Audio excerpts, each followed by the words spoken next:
Everybody, it's Tuesday, February the 19th. This is the Moscow City Council regular meeting, and so if anybody out there can't hear, we'll just speak louder until we are rolling here. So with that, Gina? Welcome, everybody. Thanks for braving the snow to get here. Please stand and join us in the Pledge of Allegiance. I pledge allegiance to the flag of the United States of America and to the republic for which it stands, one nation, under God, indivisible, with liberty and justice for all. Okay, with that, I will go on to the consent agenda. I move we accept the consent agenda. Second. Okay, we have a motion by Catherine and a second by Gina to accept the consent agenda as is. I'll start the roll with Ann. Aye. Aye. Aye. Aye. Aye. Okay.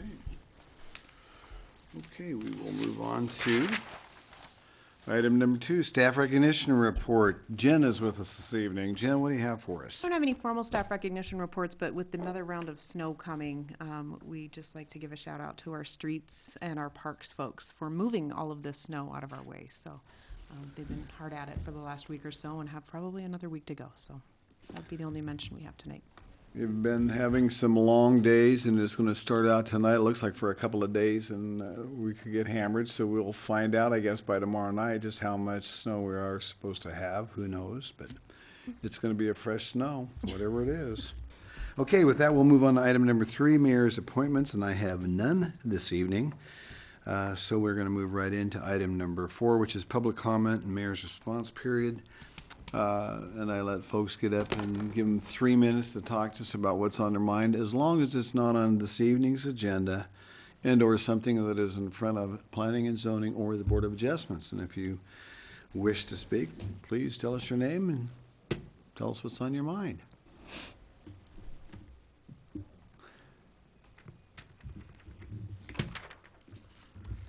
Seeing nobody rush the podium, we will move on to a Citizens Commission report. This is the Moscow Arts Commission. We have with us tonight Megan Cherry and Lauren McClary. So welcome, ladies. Tell us a little bit about the Moscow Arts Commission. Okay, so I'm going to attempt to push the right buttons first. See if I pass that test. Okay, cool. My name's Megan Cherry, and it's really a pleasure to be here this evening in my very first presentation to City Council as the Arts Program Manager. It's really exciting to have joined the city in the late part of last year, and really it's so many parts of this position are exciting for me, but one of the things that I really love is working with this group of Arts Commission members. The Moscow Arts Commission is full of some really passionate and very knowledgeable people who are dedicated to the arts. So I don't want to take too much of the time other than to introduce myself and say hello and thank you for having me. And now I'd like to turn it over to our chair, Lauren McClary, to tell you about what the Moscow Arts Commission has been up to. Welcome, Lauren. Hello. Thank you, Mayor Lambert and City Council for having us here tonight and city staff. So it's been great having Megan on board and a lot of energy and excitement. Having a new person and perfect timing, which I'll get into. We've been going through strategic planning, so she's getting all the history and all the what we want to do going forward stuff as she settles in. And so I just wanted to take a minute and talk about our members, or these are the members we have currently on commission. Cindy Barnhart with U of I Library. Caitlin Caldwell's a recent graduate from the music school. Catherine Clancy is a working artist, retired, but does amazing artwork and is really involved with Palouse Women Artists and the Damon Barn. Christine Gilmore is executive director of the Kenworthy and also a musician. Matthew Harden is from Moscow and brings a lot of creative energy to events and event planning. And there's me, artist, art education background, and I work at the Appaloosa Horse Club. Linnea Sheneman is our awesome high school student member. It's great to have her and her input. And Diane Walker, he retired UI dance professor. David Wilson is a graphic designer, painter, and Donna Woolston, boutique marketing.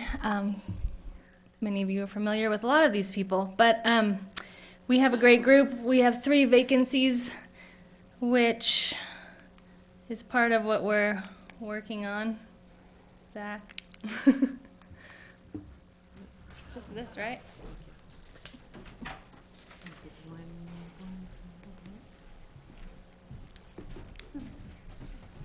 Oh, it's just off. That's helpful. Turn it on. Thank you. Nope. Not Zach. helpful.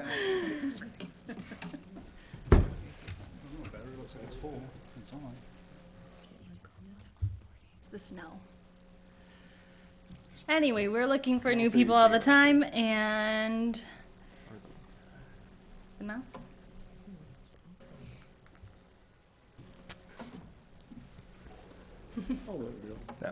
That one. Okay. And we like to obviously represent all forms of arts and culture, so especially people in literature and theater is what we're after right now. But strategic planning, like I mentioned, has been going on for the past year. And one of the things we've just recently been doing is working on subcommittee reorganization so that this will increase efficiency and strengthen communication between staff and Arts Commission members.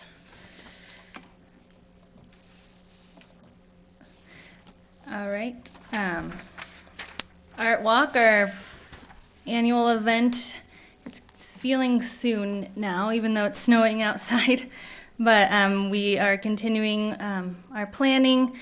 These are some of our main partners for the Art Walk: the Chamber of Commerce, MZ, Gritman, Kenworthy, One World, PCEI, Pritchard Art Gallery. It really is a huge community event, so we work with all sorts of people on that one. And we just went through the poster art selection.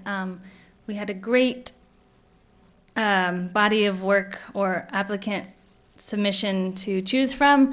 33 artist applicants, 53 total artworks, and then the 7 of us on the selection panel chose the winner, but we're not telling you yet who it is.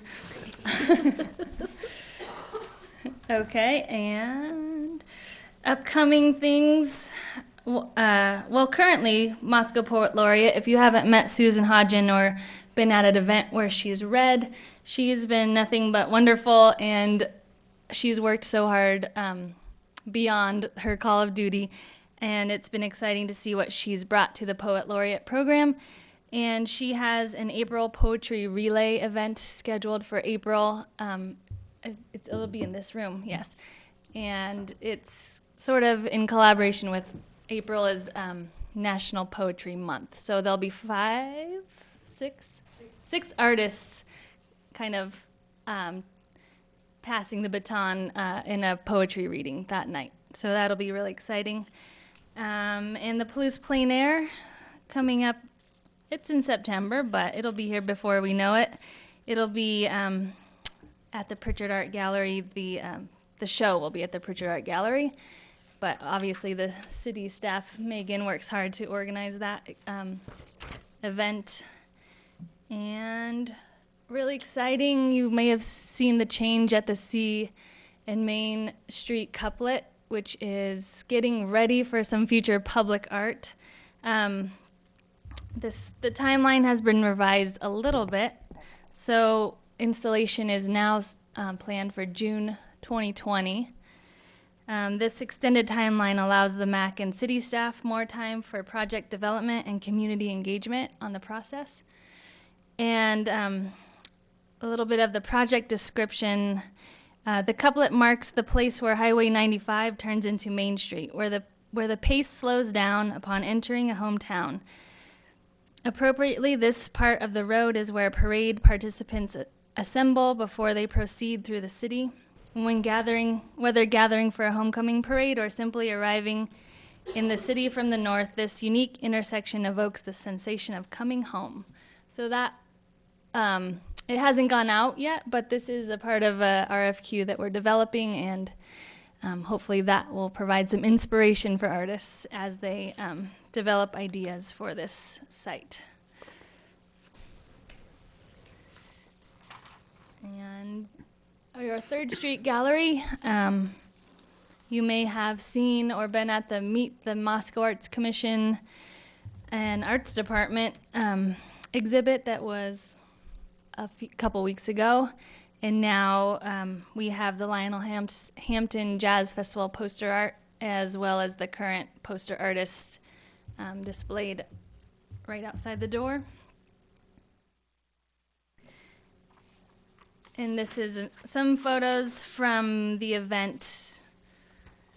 Time is kind of, so was it 2 weeks ago, last week? Where the Jazz Fest director, Josh Skinner, came and did a presentation. The poster art was revealed, the artist was here, and the Palouse Jazz Project played music. So it was a great bringing together of all those people. And up next for the 3rd Street, we have a great exhibit of photojournalism. 5 professional photojournalists, either from Moscow or working in Moscow, and 5 student photojournalists will be presenting their work coming up March through May. And that's the end of my slides, but I'm happy to answer any questions or Well, comments. thank you, Lauren. Yeah. Questions for Lauren and/or Megan? One thing, I always look forward to the art walk, and of course, being in June, looking outside today, why, it'll be kind of exciting when we have it. And of course, the Jazz Festival's this weekend, and our art show up here on 3rd Street Gallery ties right in with Lionel Hampton, so that's pretty exciting that Yeah. that's all going on for us as well, Lauren, so. Well, thank you so very Yeah, much thanks for your hard continued support. work. Thank you for your hard work and your commissions. Thank you, Megan. Have a nice evening now.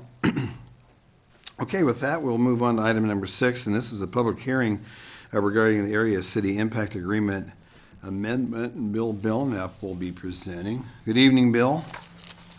Good evening, Your Honor.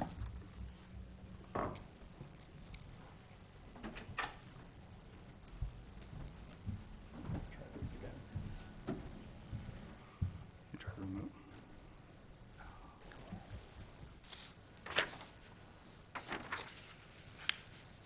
See if- yeah, it's working. Better?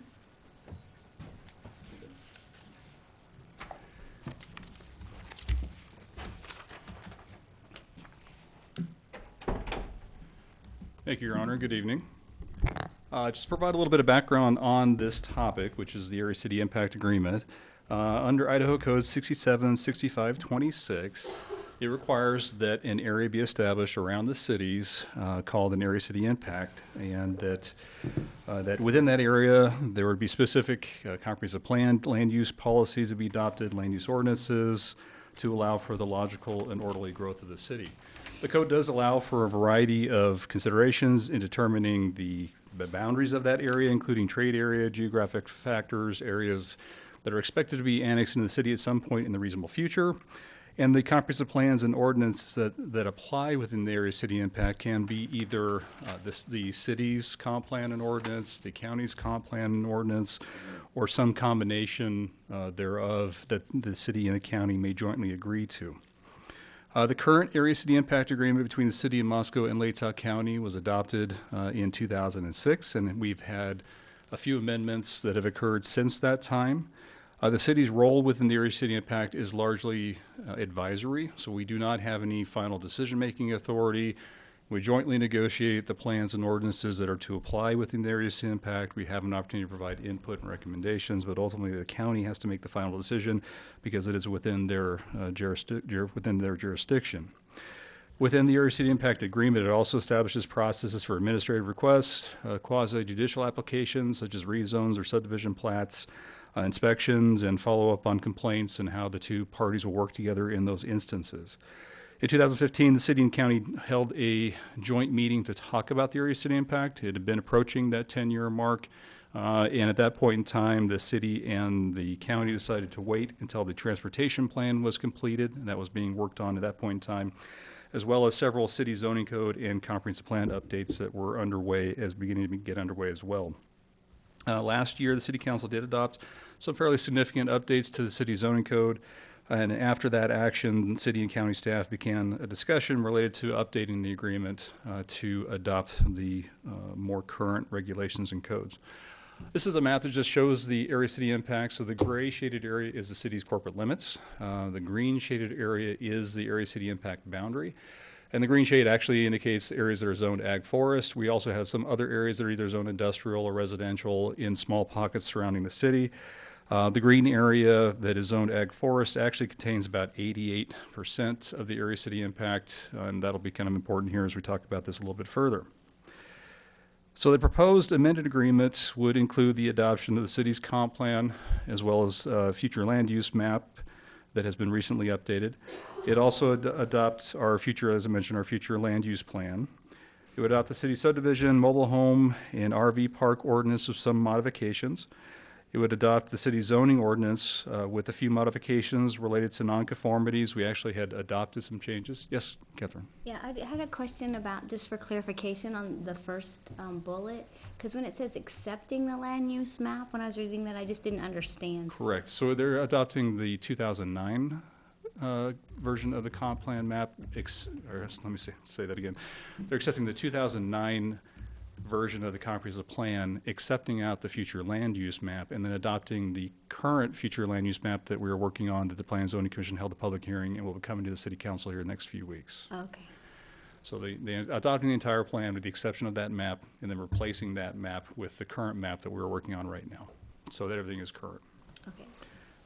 They'd also adopt, as I mentioned, Title IV, Chapter 5, which is the flood hazard areas. The county wished to retain, and just for ease of administration, their flood hazard mitigation ordinance that applies in the county to apply in the area city impact. The county did not wish to adopt the planned unit development provision of the code. They felt developments of that density should be annexed and served by the city, and therefore they did not wish to provide the opportunity for PUDs within the area city impact. They also are adopting the sign code with a couple modifications related to content neutrality in the sign regulations. We also propose to adopt, the county wishes to adopt the city's animals and fowl regulations. This is what we utilize in the residential zoning districts to address the keeping of chickens and other fowl. So they want to adopt that to continue to allow for that use within the area city impact. And then we would also adopt the county's ag forest zoning districts within the area city impact with some amendments. So we would delete salvage, wrecking, and junkyards occurring outside of a fully enclosed building as a conditionally permitted use. It is in many areas of the area city impact, it is very close to the city limit boundary, and that was a use that we did not wish to see right on the edge of the community. And then for the animal husbandry, we would adopt their standards, but modify the number of animal units that are allowed without a conditional use permit. So currently, the county's code is largely directed towards rural activities and rural and undeveloped areas of the city. So they do allow up to 250 animal units without a conditional use permit, and if you want to exceed that limit, you have to apply for a CUP. So we are recommending to reduce that to 50 animal units within the ACI, and then we would allow an exceedance with a conditional use permit over that number. We'd continue, we would also modify the minimum parcel size within the county's ag forest district as applied in the ACI. We would maintain our current 40-acre minimum parcel size around the city. Again, the goal there is to avoid fragmentation of property ownership right on the edge of the city where we are likely to extend and grow at higher densities. And once property is fragmented, it becomes very difficult for the city to grow, and we end up having to leapfrog over areas of large parcel sizes. So we'd maintain our current 40-acre parcel size within the ag forest district. We would also continue to allow the division of one parcel of at least 1 acre in size. That is a feature that exists in the code, that if you have an existing parcel that was in existence January 1, 1997, that is at least 40 acres in size, you are allowed to do one division from that parcel to create a parcel of no less than 1 acre in size. We'd also include then the county's, other features of the county's land division code that relates to designation of a building site. So currently out in the county, if you do a land division, regardless of the parcel size that you're creating, the applicant has to designate a building site of no more than 2 acres in size where the home and any accessory structures would be placed. And the goal there is to try to preserve ag land, other sensitive areas in the county. So we would retain that, that provision of their land division code. We'd also provide guidance that the building sites are be placed in a manner to preserve productive farmland, streams, riparian areas, and other unique natural features, and also to allow for the logical extension of existing and planned future roadways of the city. So again, they felt comfortable with adding that language as well. As I mentioned, we would adopt the county's non-conforming use regulations as we've done in the past, floodplain ordinance, and then their design standards for driveways, which we don't have really a rural driveway standard, and so we would include that adoption for the area city impact. There'll be no changes to the area city impact boundary at this time. We did, however, include an additional opportunity for comment on any land use applications that the county would receive within 3/4 of a mile of the city's boundary. Again, our role is largely advisory, so we did not feel that it was necessary to push for an expansion of the boundary, but having additional opportunity for knowledge and comment about land use applications would be beneficial to the city. Lake Tahoe County Planning Commission conducted a public hearing on December 4th of 2018 and recommended approval of the agreement to the Board of County Commissioners. The Board of County Commissioners decided not to conduct a separate hearing and adopted the findings of the Planning and Zoning Commission and approved the agreement at that point in time. The Moscow Planning and Zoning Commission also conducted a public hearing on this on December 12th of 2018 and recommended approval to the City Council. This was also reviewed by the Public Works Finance Committee at the January 28th meeting, at which time the committee recommended the council conduct a public hearing upon the agreement, which is why we're here this evening. So staff's recommendation, to wrap it up, is that the council conduct a public hearing and upon consideration of any testimony you may receive, approve the proposed amended area city impact agreement with Lake Tahoe County. And I'd be happy to try to answer any questions you might have. Questions for Bill before we open up the public hearing, Jim? On the junkyard ordinance thing, where we have a couple, at least a couple that are already existing within the area of impact, they'd be grandfathered in? They would be, and I'm not sure if we have actually any within the ACI boundary at this point in time. Brandt Brothers? In the city, Brandt's largely in the city limits. Oh, Not I in the thought area city impact. They were excluded from the city boundary. But No, they were annexed back in 2000 or 2001. It's just before my time here at the city, when the city was annexing a number of properties. And so they are currently in the city limits as a legal non-conforming use in their current location. And Darrell Paul's yard, is that outside? Everett's outside, yeah. Yeah, okay. Also, the other question I had is, obviously, the city area of impact map stops at the state line. Has there ever been a discussion with Whitman County about maybe including them in the, because obviously Moscow impacts things in Whitman County, since we're right on the border. Do any other communities on the border have an agreement with the adjacent state? You know, if you have urbanized areas that are interacting or near interacting, that would happen on a fairly common basis. Because we are so separated from urban development between the two, we have not had that conversation. And it would probably, I guess, be unlikely Whitman County would adopt our zoning regulations to apply in Whitman County. But we could certainly have that conversation. I started back in about 2009 or 10. I met with Alan Thompson, who's the planning director for Whitman County, and we talked about largely transportation-related matters between the city and the county and the city of Pullman as well. But we had just, at that point in time, did not see the level of urbanization and development happening on the edge there that would make it necessary for us to do anything at that time. So we haven't had that conversation recently. Since the development right across the border is pretty much a dead thing right now, I guess it's not a big deal, but if we had that agreement in place and something was to go on, maybe that would help smooth that out. Yeah, that could have been helpful at the time, yes. That's all questions. Randy? The comment about the mobile home parks with modifications, adopting what the city has, that's taking into consideration that planning and zoning is looking at that right now and maybe making some changes? or- If we make changes, the county would have to forward that up, and they would have to consider whether they wish to adopt that change as well. So no changes have been made in the city at this time, and what they're proposing to adopt is what exists today. And then any future modifications, and there'll be ongoing modifications, we'll be updating the subdivision code here over the course of the next 6 months. I mean, it's kind of a continuous cycle of code updates over time. And so usually when we go through that process, then we'll send that amendment up to the county to see whether they wish to adopt it to apply within the area city impact. And so I'd expect a similar action would happen with that issue. Okay. Other questions for Bill? Thank you, Bill. I will go ahead and open up the public hearing at 7:28.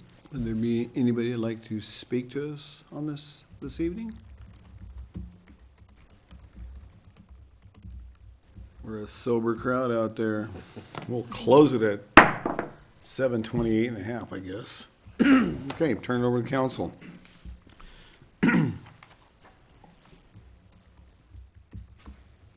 I guess I would make a motion to approve the proposed amended area city impact agreement with Latah County Second? at this time. Okay, we got a motion by Jim and a second by Ann to approve the proposed amend area city impact agreement with Latah County. I'll start the roll with Catherine. Aye. Aye. Aye. Aye. Aye. Okay, thank you, Bill. We will move on to item number 7, which is the city facility bond election ordinance approval. Bill, you have the floor again, sir.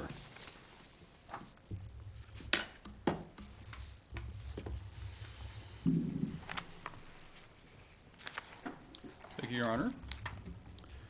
To provide a little bit of background, through the council strategic planning efforts over the last several years, the council has been actively working to address a number of issues that were identified as being major challenge areas. Those are issues really facing the city and the community that the council felt needed to be addressed at that point in time. Several of those related to park development, the replacement of fire trucks and apparatus, as well as the construction of a new police services facility. Several years ago, now I think about 2.5 years ago now, the council began the discussion about considering a general obligation bond that would maybe be utilized to fund a number of these major challenge areas and community needs. After further research, it was determined that because of the variety of needs, that they would not work well as a single bond measure. They would be individual questions that had to be placed before the voters. And so it was determined that that was maybe not the best course of action to address those specific items. The council, in the meantime, was successful in working to internally finance and fund a number of the needs. So we began the park development, utilizing some funding out of the Hamilton Fund. The city was able to successfully apply for, receive grant funding for fire trucks as community development block grants. So the city has done well and made great strides in addressing some of those needs. However, the new police services facility has been a project that is beyond the reach of the city with our existing funding and revenues and resources.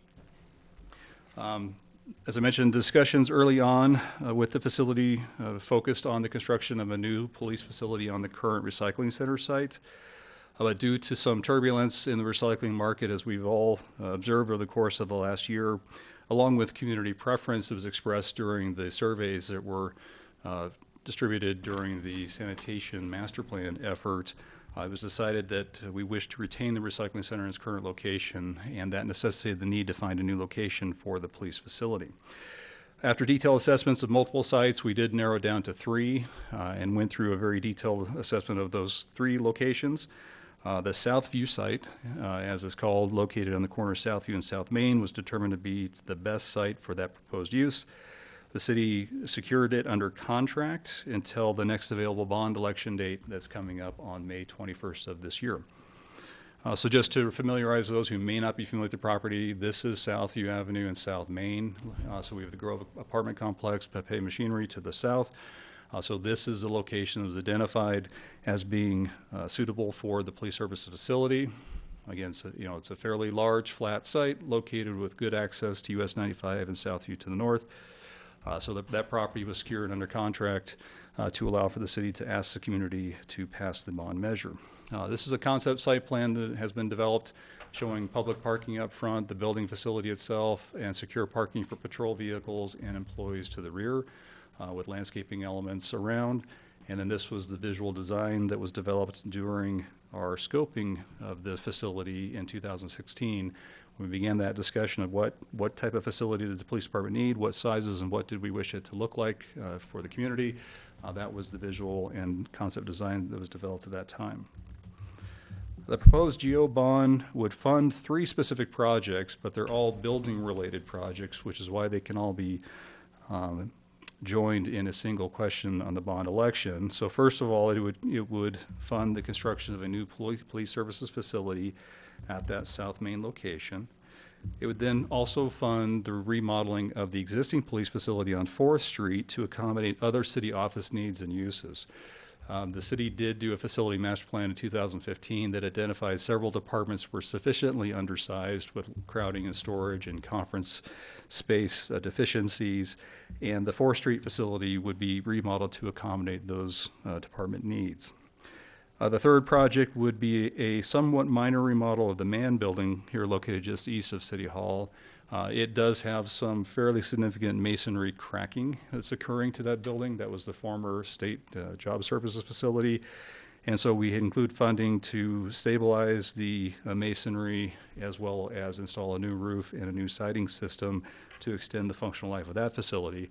That would be intended to house the Information Services Department that's currently located in the Egan Youth Center, and move them closer to City Hall in a quieter location for their operations in order to help improve their efficiency. And then we expect the basement of the Mann Building would also be available for additional storage. We do most of our city record storage in the basement of this building here at City Hall, but we have had several flooding events over the course of the last 10 years, and we are also reaching some capacity limits with storage space in the basement, so the Mann Building would also provide some additional off-site storage as well. The estimated total cost of the project, so the police services facility is estimated at about $7.89 million. The 4th Street remodel at $1.5 million, and the Mann Building exterior renovations would cost $132,000. So the total project cost is just a little bit over $9.5 million in total expenses. There are some other expenses incurred just for the cost of issuance of the bonds. So the total bond amount that we are projecting is $9.64 million to fund those projects as well as the cost of issuance.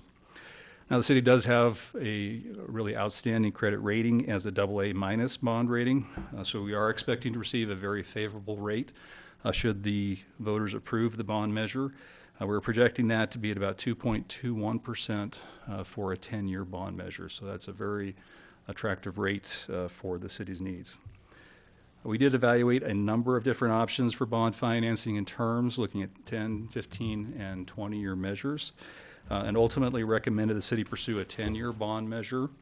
The 10-year bond measure would result in savings of almost $2.3 million as compared to a 20-year bond term, while only increasing the taxpayer impact by about $4 per month for a typical $250,000 home.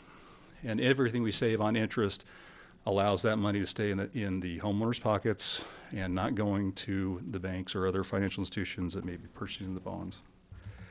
The proposed bond is estimated to cost taxpayers approximately $85 per $100,000 in taxable valuation. And that total interest cost over the life of the 10-year bond measure is just over $1.2 million that we are estimating. So this is a table that if you look at kind of a variety of assessed valuations of homes, we do have the homeowners exemption in the state of Idaho that exempts 50% up to a maximum of $100,000 of your principal home from taxation. So if you had a $200,000 home, for example, it was assessed valuation, not necessarily market. There is always a difference between assessed and market. But if you had assessed valuation of $200,000, your taxable valuation is really $100,000, and then we're looking at just about $85 per year would be the cost to the taxpayer for that 10-year period.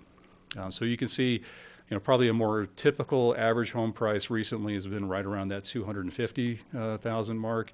Again, $150,000 of taxable valuation and just a little bit over $125 per year overall for the tax burden to the taxpayer.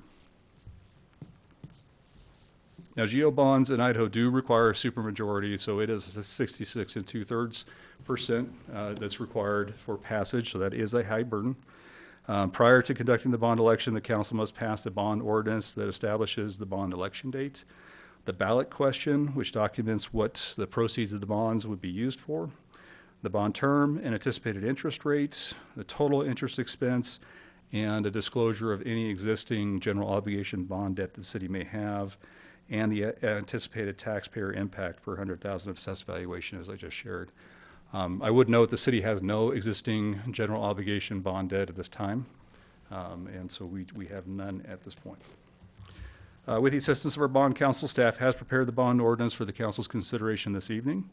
It is staff's recommendation the council approve the ordinance under suspension of the rules requiring 3 complete and separate readings and to be read by title and published by summary.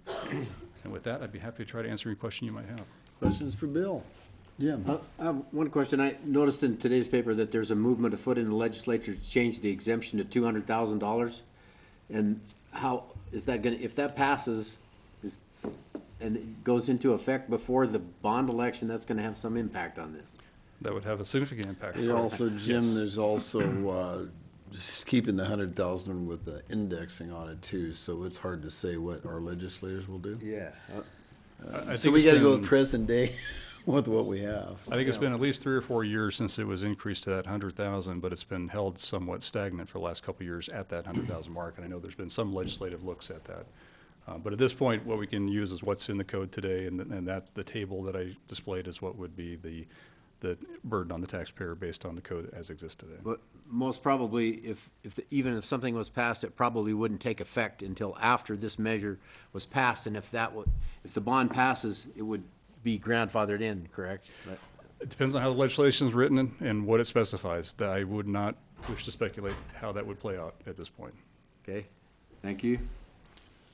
Other questions for Bill? Well, then just to follow up on what Jim's talking about, if there was a situation or a legislation that took place and we had already made the ordinance for May 21st and all that, would we likely want to review and do a different ordinance? Well, the legislative session won't be wrapped up Till prior later to the on. election, I would doubt. Well, I mean, maybe just slightly before. Most legislation doesn't become in effect until July 1st. At this point, I mean, the bond amount would, the election date would all stay the same, the bond cost all the same, the interest is the same.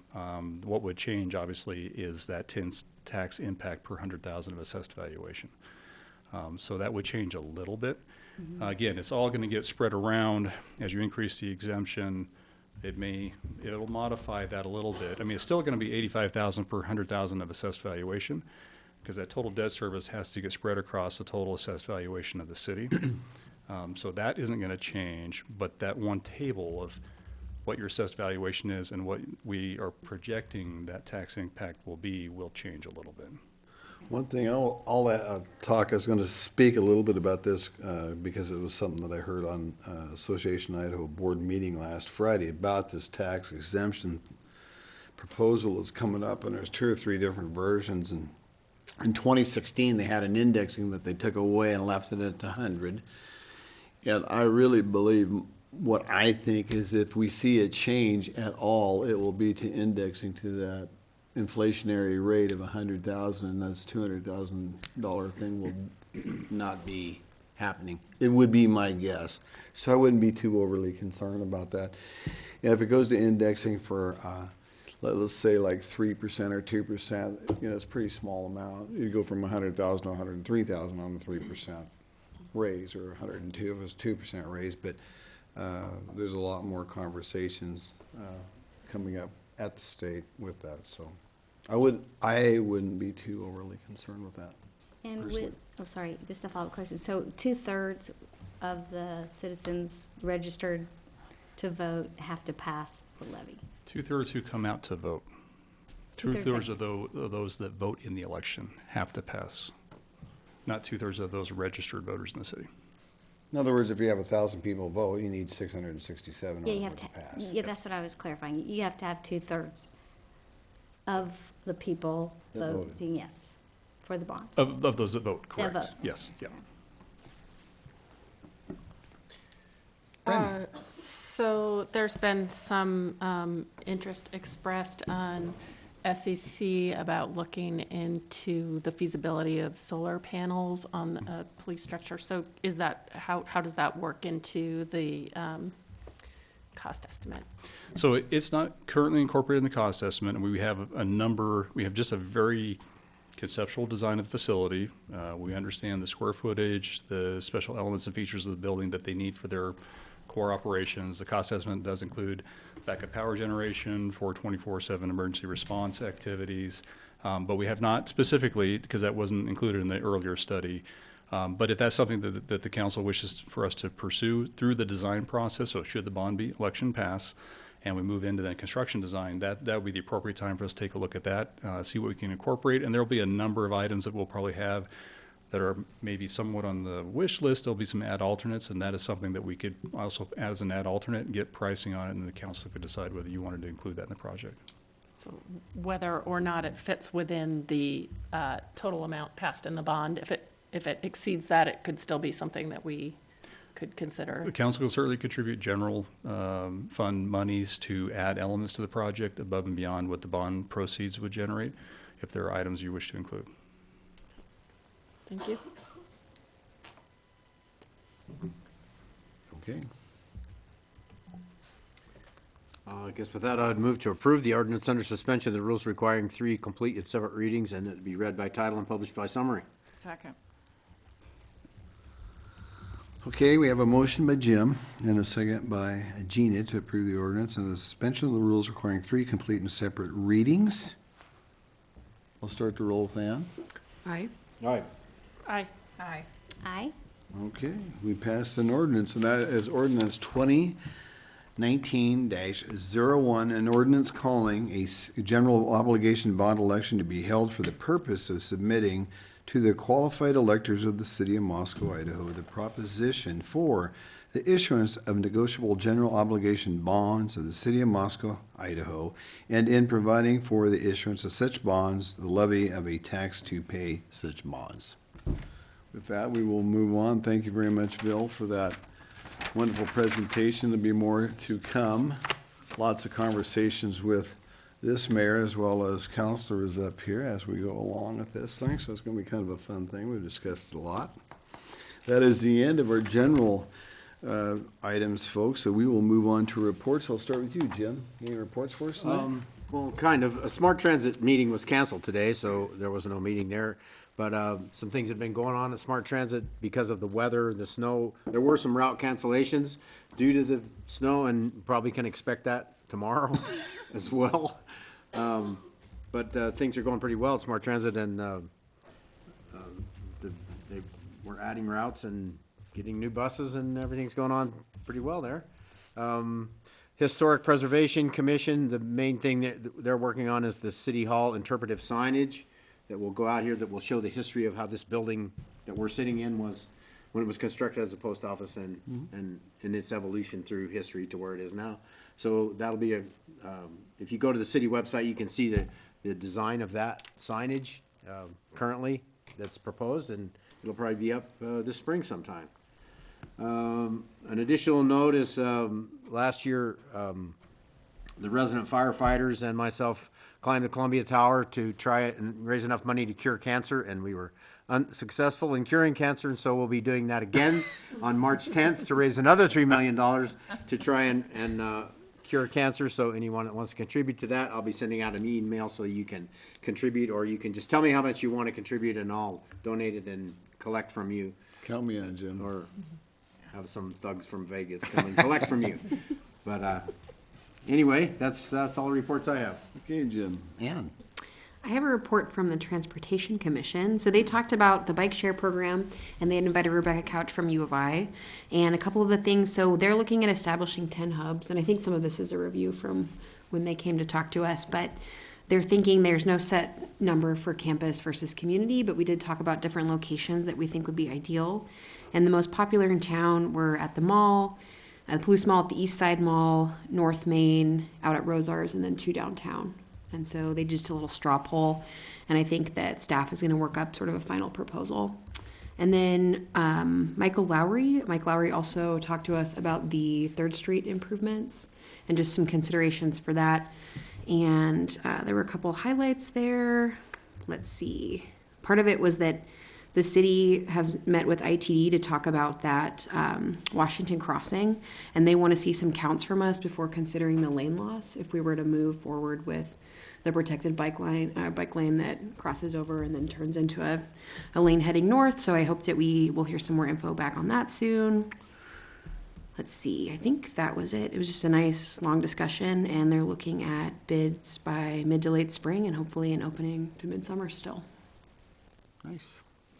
So, Ann, did you Yeah. say that ITD wants some counts Mhm, from so- the city? Yeah, so they want some information from us, including, just traffic counts through there, and then I think also accident history to see if there's anything happening as it merges, because it is kind of a weird spot to merge.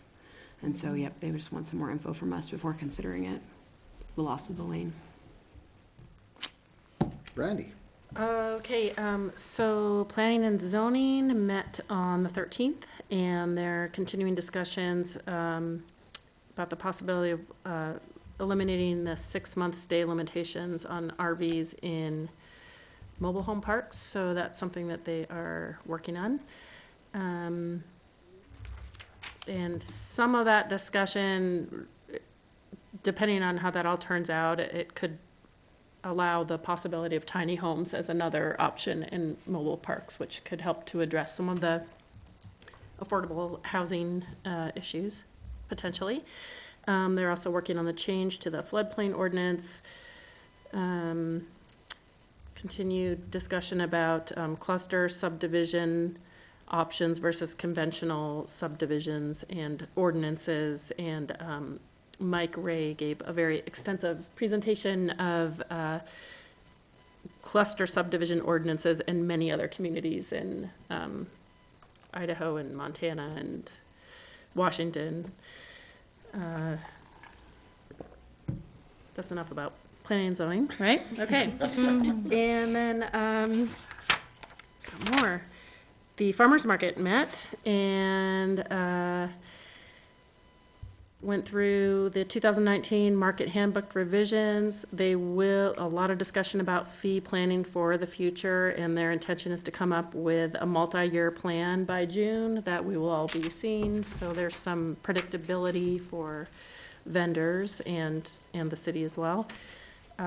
Discussion about scheduling for farm visits and working on a Latah County Historical Society oral history of the farmers market, finding different people and getting this oral history of the market over the years. Poster contest for the farmers market, deadline is March 27th, and that will go to public voting in mid-April, so that's always very fun. And one more was the URA met on the 7th and heard the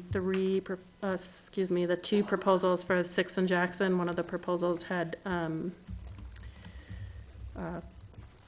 canceled. That's not the right word, but withdrawn. Thank you.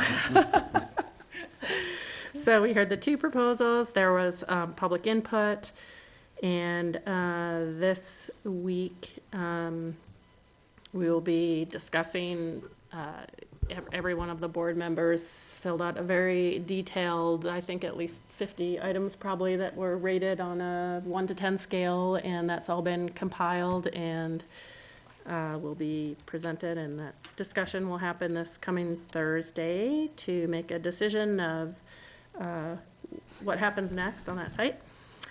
And there's one more thing with the URA. Can't read my writing.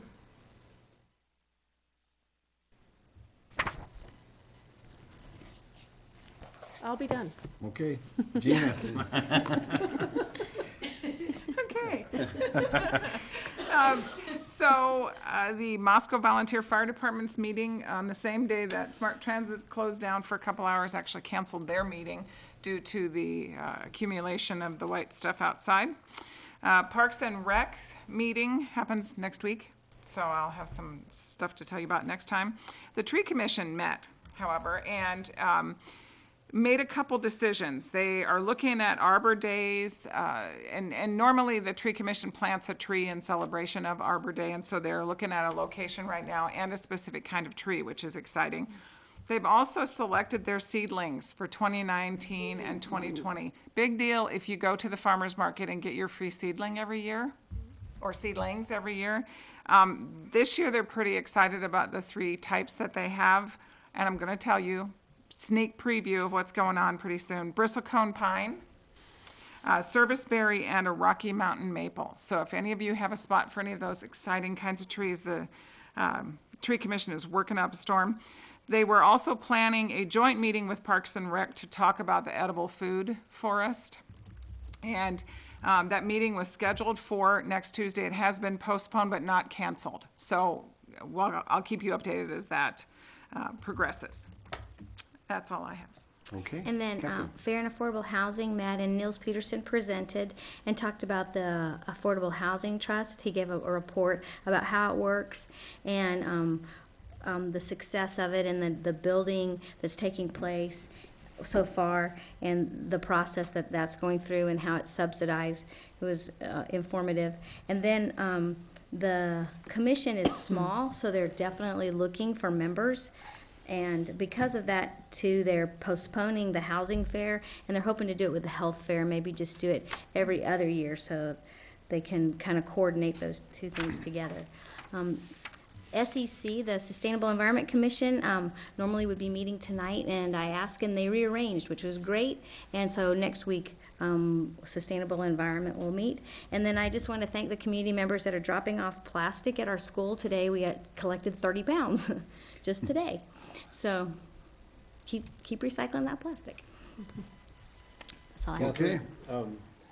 With the affordable housing, the land purchase fund that Nils started, Yeah. how much money has been collected for that so far? I'm going to defer to Bill because he knew more about that. Which fund do you think? Nils Peterson had started a GoFundMe kind of thing to raise money to purchase land, like a trust to gather money so they could buy land to build a house or build affordable housing on. And I haven't seen any figures on how successful he's been on that. So I was And Nils did not report that at that meeting. I don't have any So I answer don't know about that that. answer either. I do know they just closed on a new lot out in Southview.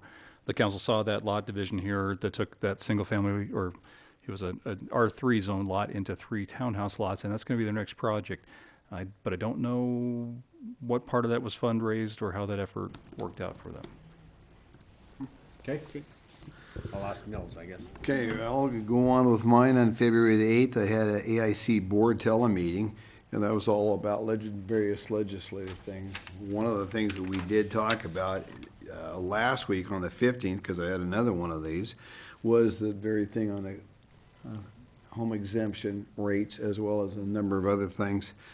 February the 9th, we had coffee with our legislators, the chamber. That was very nice. There was about 20 of us there, and Carolyn Troy talked about the hemp bill that she introduced. It was read on the floor, and that really looks like it's got some great promise of going through. Thank God we're moving it's 2019, and the state of Idaho is going to go for it, hopefully. What a wonderful crop that can for various number of reasons, and nobody smokes his hemp unless they just want to get sick, because nobody can get high off of it with a THC or whatever that stuff is that makes you kind of weird, Jim. I don't know what it is, but anyway. What are you asking me? I don't know. I just thought maybe you might know this information. This guy's been a friend of mine for 40. Just saying here, ladies and gentlemen, not suggesting anything, but I think from a agricultural crop in the state of Idaho, it'd be terrific. Tom Trail, who spearheaded that about 2 decades ago, was 2 decades ahead of his time, but I think that's something that could be very neat for the state of Idaho and for farmers. And with that, I want to tell you how refreshing it is. This was the second coffee with legislators. And I got to share that it's pretty nice having all 3 legislators, Carolyn Troy, Bill Gosling as well as David Nelson there to talk to us, and every one of them gave good reports, are working very, very hard. And last year, the only one that we really had that was working much for us was Carolyn Troy. She would be the only one who really would meet with us on various things. And they're having another one of these coffees a week from Saturday at the chamber as well. So it's pretty neat to go to these and listen. Now, the big news is, ladies and gentlemen, is tomorrow, the 20th, we've got the state of the city that I'm going to be announcing and talking about. I'm so excited about talking about things that's going on in the city. One of them is talking about this ordinance a little bit tonight that we passed here.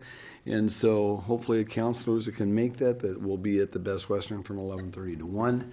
And so the public needs to come and join us. And with that, Jen, do you have anything for us this evening? No, just the state of the city tomorrow. Okay. Thank you. With that, I'd entertain a motion to adjourn. So moved. Second. Wow. That's what's it around. Motion dies for lack of- All in favor, I will say aye. Meeting is Aye. Aye. Opposed? Close to 7:58. Thank you, ladies and gentlemen.